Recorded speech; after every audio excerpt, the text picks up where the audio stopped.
Market Journal, television for agricultural business decisions, is a presentation of the University of Nebraska-Lincoln's Institute of Agriculture and Natural Resources.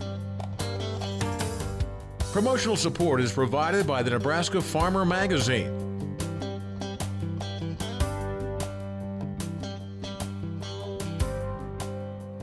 Hey everybody, I'm Troy Moling and thanks for joining us today on Market Journal.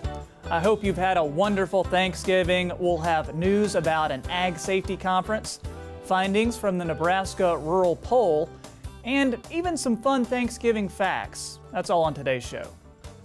First though, let's get a quick look at how things are looking in the fields. Corn has reached 90% harvested, still a few points behind the 5-year average of 93%. Soybean harvest continues moving at a snail's pace. It's currently at 91%. And that's behind the 5-year average of 96%. Here to discuss the role weather has played in this year's harvest and what could be in store for us is DTN Senior Ag Meteorologist Bryce Anderson. Bryce, thanks for being here. Certainly. Let's start with harvest. Weather always plays a role in it, but what were some specific events this year that really impacted things?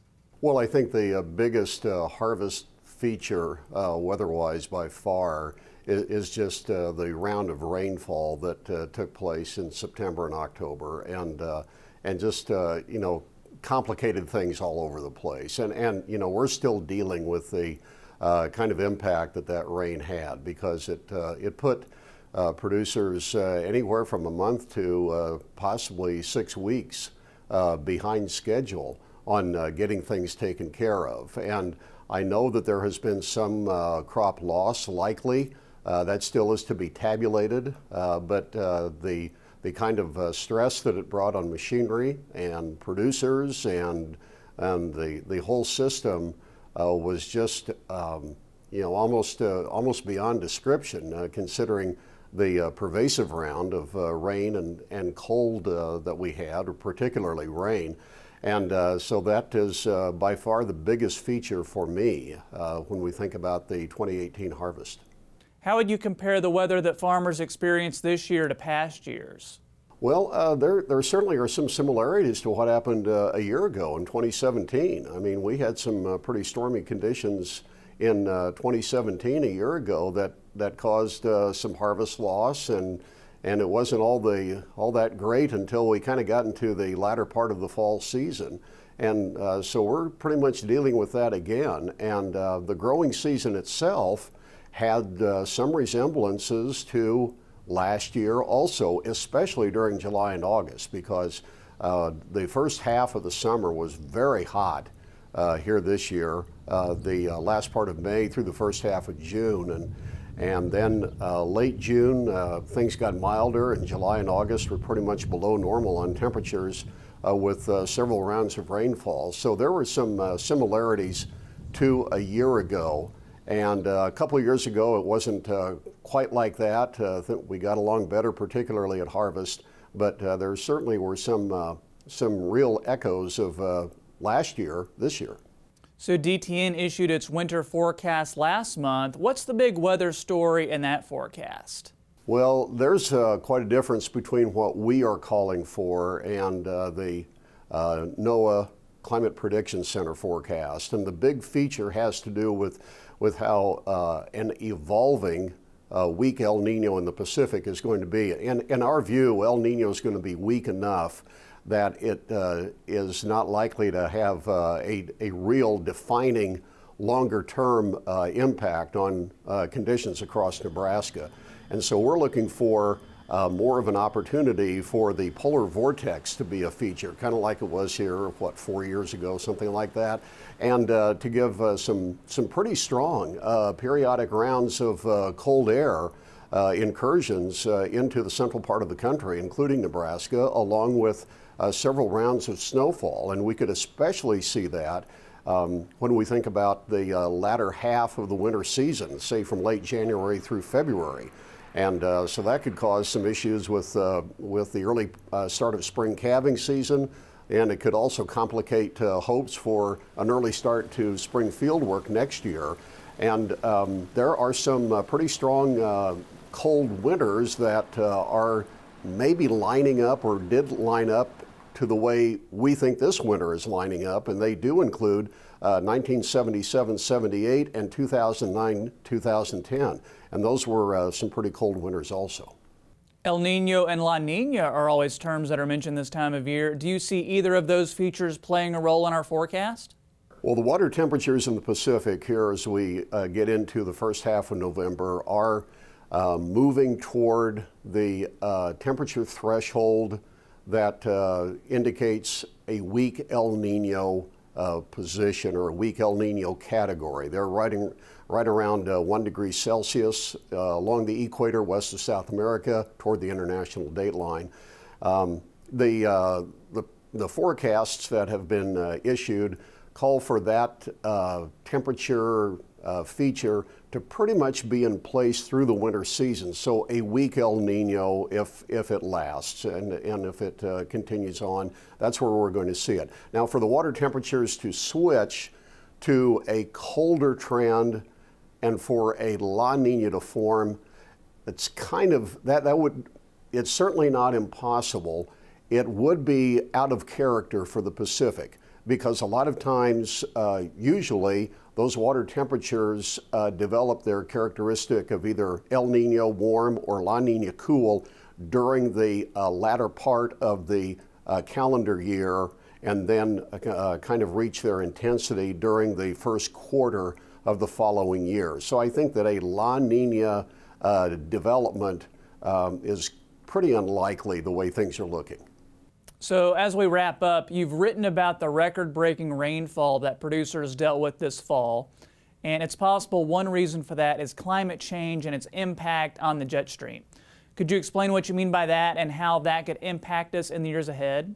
Well, there's been quite a bit of research now done on the hypothesis that the high degree or high level of warming that we have seen in the upper latitudes in the far north has led to a decrease in the temperature difference between the mid-latitudes where we are in Nebraska and then the far northern latitudes, and that differential being being a lower differential actually leads to the jet stream not being as consistent and having more of a wavy characteristic to it. And when that happens, you can get weather patterns that develop and just kind of remain locked in place over a sustained period of time. And that's, I think, what we have seen. And that has been identified as a possible feature on some other tremendous rounds of rainfall and heat waves around the globe. With this quite possibly being a feature, I think that the potential for a continued round of extreme weather to deal with on the part of producers is pretty high, it's pretty strong, and that of course just puts more stress on our year-to-year production system. Meteorologist Bryce Anderson, thanks for your time. I appreciate it. You're welcome, Troy.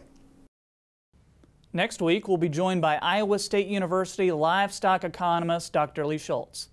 We're taking your questions, so get in touch with us on social media, and I'll pass your question along during the interview.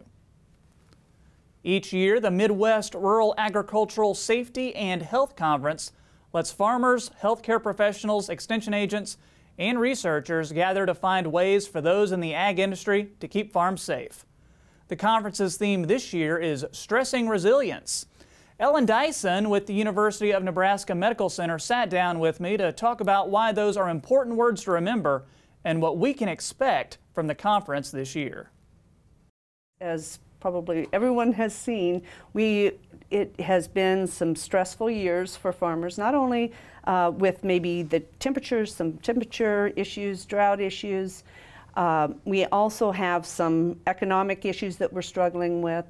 And on top of that, we tend to work alone. We tend to have great community support, but maybe we aren't really great at asking people for support. And I think that's just historically, you know, our farming and ranching communities are tough and resilient, but maybe I think what we want to introduce is that there's ways of improving on that resiliency and reaching out and talking about this. Gotcha. And Ellen, what can we expect with some of the specific workshops at the conference? Well, we have several workshops available. We have one that will be talking about immigrant farm health, and for those, we have a lot of farmers who will be working with immigrant populations on their farms, and this just helps people to understand where they can get folks assistance with health care and other assistance if needed.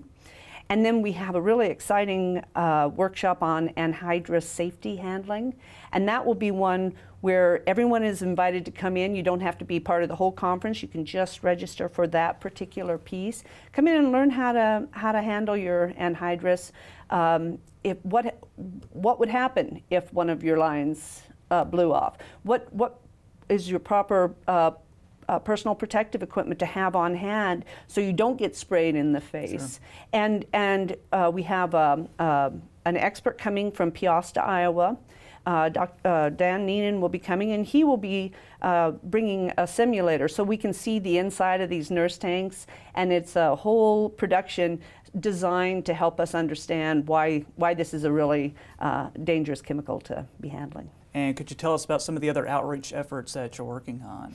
Oh yes, thank you for asking. So the Central States Center for Agricultural Safety and Health, that's located at the University of Nebraska Medical Center in our College of Public Health, we are dedicated to reducing fatalities and injuries in our agricultural communities.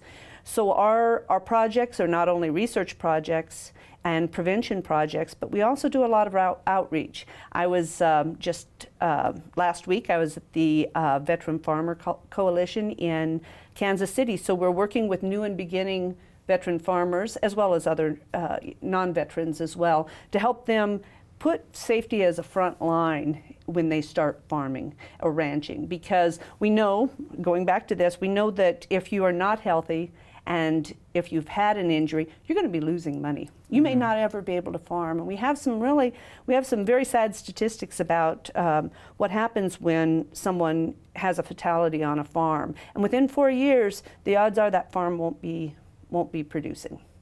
So we want to make sure that each of these farms in our 7 states region and across the U.S. stays viable and stays healthy, stays safe, and that's the first thing in your head when you go out in the morning. The conference runs November 27th through the 29th at the Mid-America Center in Council Bluffs, Iowa. Registration info is online, but you can also contact Ellen. Her email is ellen.dyson@unmc.edu. Moving on now, and just because you live in a small community doesn't mean your voice can't be heard.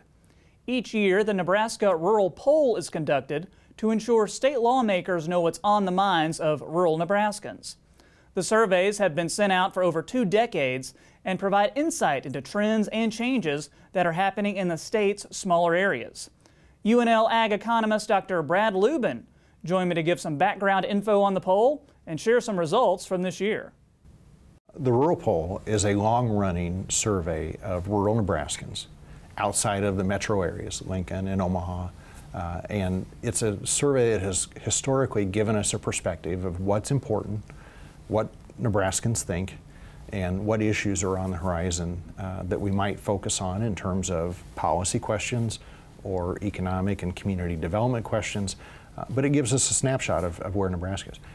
We ask some questions on an annual basis, sense of community well-being, individual well-being. It gives us a barometer of how well the state is doing, how well rural Nebraskans feel from year to year. And then we also ask focus questions. Take a particular issue. This year we asked some questions about economic development and activity. We asked some questions about opioid abuse with the national attention and with the ongoing concerns of addressing that problem. It was an appropriate time to ask how substantial, how intense, or how significant was that issue across the state. Speaking in a general sense, what were some of the findings and maybe even what you and the team found particularly interesting or particularly surprising in the findings? You know, what we tend to find, conditions are still typically optimistic for the future. Those do wax and wane with the economy, maybe the general Nebraska economy or particularly the Nebraska ag economy, so you could expect some correlation, relationship between current economic conditions and the outlook. But individuals generally have an outlook, positive outlook, and they see opportunities for the future. That does vary across the state and across regions, across communities. Some communities are struggling more than others in terms of what they can provide to their residents or what their future prospects are. One of those stories that seems to show up time and time again, rural communities might struggle to offer the latest services or to keep up with the demand for quality services, whether it's housing and infrastructure or broadband connectivity or retail shopping and the like. And yet some of those same rural communities are the most socially knit and closely tied or closely knit communities out there. Yeah, and one thing I found interesting, you do, one of the questions is about optimism, and found that Nebraskans in the Panhandle part of the state less optimistic. And I know you touched on that a little bit as far as maybe some of the offerings that are in certain rural parts of the state. But why do you think that is? They were less optimistic in the Panhandle. You know, so it showed up in this year's results that the Panhandle did trail the state in terms of optimism. But if you think of the state in total, the rural part of the state in total certainly sees the current ag economy, and that's one sort of red flag to be concerned about. The Panhandle, unfortunately, is also dealing with the repercussions of the merger or the sale of Cabela's and the local economic impact in terms of jobs and economic activity right there in Sidney, as well as the broader commuting area. Those are two very big drivers in the Panhandle. So now that you have the results, what do you want to do with them? It helps to inform educational efforts. It helps to inform policy decisions. It helps to identify potential areas for future study and further research. It's also time to begin anew and look at next year's survey. This survey goes out every year in March or April. We're in that stage now of wrapping up this year's reports and posing questions to our stakeholders about the kinds of issues and kinds of questions to ask next year.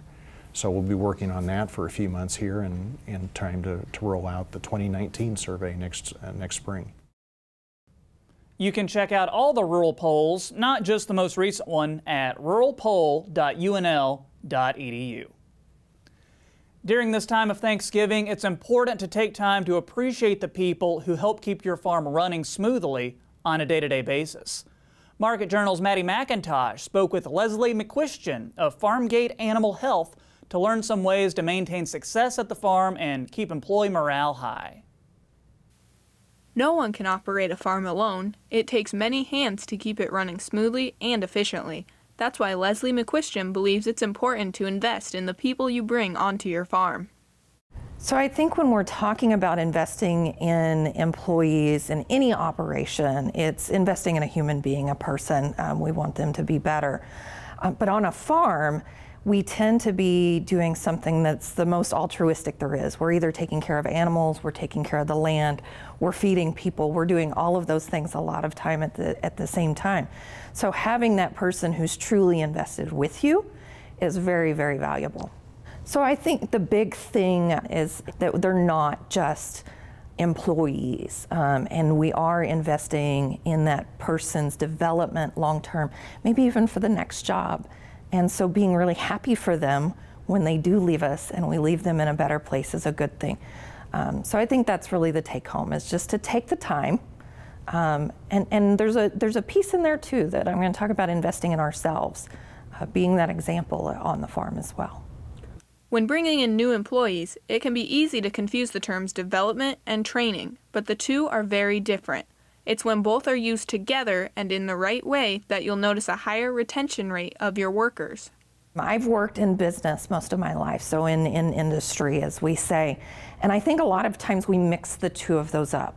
Training's really about skills, kind of the basic things to get a return from that person working on your farm, no matter who it is. Whereas when we talk about development, we're investing in some of those things that human resource people would call soft skills. being able to work with people. Being able to retain them, and I think sometimes, you know, if we look at some of the obstacles that we're seeing in Nebraska about the skill level, the unemployment rates, who we've got as an available pool, or if we're working with family even sometimes, investing in that person, whether it be for the long term. Sometimes we're hiring high school students, and so we expect turnover. Sometimes turnover is a good thing. But if we can leave them prepared for something better the next time, I think we've made the ultimate investment. And for long-term sustainability, it's important that your employees are engaged and invested in you as well. You really want those people to feel the same way you do, that you're taking care of your livelihood, that you're investing in your livelihood.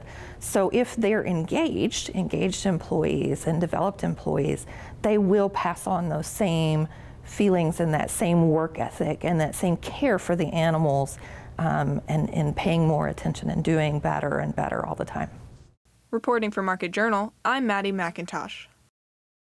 Excellent advice. Thanks, Maddie. With high corn yields come high corn residue after harvest. That can be a great resource, whether you're grazing the stalks or harvesting them for feed. At Husker Harvest Days, a group of Nebraska Extension educators developed an exhibit and presentation in cooperation with several equipment manufacturers on getting the most out of crop residue. But how much residue should you harvest based on corn yields? And how can you improve the feed value of harvested residue? Read about these and other key takeaways on baling corn stalks in the November Nebraska Farmer. It's time now for weather, and we gave Al Dutcher the day off for Thanksgiving, but we're joined by Dr. Martha Shulsky, Director of the Nebraska State Climate Office. She came on the show to discuss some of the more memorable Nebraska weather events and what occurred during Thanksgiving. Let's begin by talking about what the weather is for a typical Nebraska Thanksgiving and what do the averages tend to show. So an average Thanksgiving really is about variability. It can be as warm in the 70s like we were in 2017 where we had record high temperatures for Thanksgiving, or it can be lows in the or highs even in the single digits. So there's a lot of variability from year to year, but on average overall highs are usually in the 40s and lows in the 20s. So that's what a typical Thanksgiving is like. And precipitation can be in the form of rain or snow. We've had both. It's dry more often than not, so we have more dry Thanksgivings than rain or snow Thanksgiving. Normally it's not a white Thanksgiving, so we don't typically have snow on the ground, but that doesn't mean that it doesn't happen. So that's kind of what your average Thanksgiving looks like. Gotcha. And are there any Nebraska weather events around this time of year that really stick out in your mind? Well, if we look over the recent past, we had the really warm Thanksgiving of last year in 2017, and then 2015 and 16 we had some severe weather events where for both events we had pretty strong upper level low system that kind of moved through the plains and did result in some tornadoes. They were short-lived, happened in the late afternoon in a few of the southern counties in Nebraska, and even one year resulted in some snow happening after that. Enough cold air kind of infiltrated through from the north and resulted in a few inches of snow. So those severe weather events, that can happen over Thanksgiving. Yeah, because I guess enough cold air came in after that severe weather that we did get a little snow. How rare is that? Doesn't happen too often, does it? No, it doesn't. And when we get into November and December, that's really towards the end of severe weather season. So those events where we have tornadoes and hail that time of year, we've only had just a handful if we look over the whole period of record for Nebraska. So they are quite rare. Yeah, but one time there was that blizzard of 1949 that took place starting around Thanksgiving, and I know that it went through the end of November, I believe even into December for several states too, right? That's right. Yeah, the winter of 1948-49, it was one for the books, I guess. It started out warm. September, October were warm, and then it turned cold in November, and we had a blizzard around I think the middle of November, and a lot of that snow did stick around. And then periodically throughout that winter, we did have more blizzard events, more snow events, and that resulted in quite a bit of snow for large areas of the state and lots of significant significant impacts in terms of transportation and loss of power and things of that nature. So that was certainly a Thanksgiving and winter to remember. Yeah, do you know what the amounts were during that instance, or do you know, would you say that was the biggest snowfall that Nebraska has seen in the recorded records that we have, that 1949 blizzard? In terms of the actual event, it wasn't necessarily the highest on record, but for the season as a whole, it was certainly more than normal for a lot of locations around the state. I don't believe it ranked #1 in terms of snowfall. I know the winter of 2009-2010, which a lot of people now remember that one. That was also a pretty significant winter in terms of how much snow we got and then the length of time it stayed on the ground. But 48-49, that was certainly up there in terms of ranking and quite a bit of snowfall. Thanks to Martha for coming on the show. Luckily, we didn't have any weather like that this Thanksgiving. Now, before we end the show, I wanted to give you some Thanksgiving facts because good time of year to do that. So get this, Americans eat 46 million turkeys each Thanksgiving. The majority of those turkeys are raised in Minnesota, North Carolina, and Arkansas. And you're not alone eating that pumpkin pie. An estimated 50 million of them are eaten on the holiday. And turkey production isn't the first thing you associate with Nebraska, but there are some Thanksgiving tie-ins here too. Nebraska's only turkey processing plant is in Gibbon, near Kearney. The plant produces 55 million pounds of turkey a year. They don't hang around though. About 70% of the turkeys produced in Nebraska are transported out of state. This has an economic impact estimated to be over $110 million. And check this out. General Mills researched the most popular and unique Thanksgiving food traditions that represent each state. So what do Nebraskans want on their plate? I was kind of surprised by this. It's monkey bread, a food that's also tops in Iowa and Rhode Island. That's going to do it for today's show. Might be a good chance to head into the kitchen before all the leftovers are gone. And we hope to see you right back here next time. Until then, I'm Troy Moeling. Thanks for watching.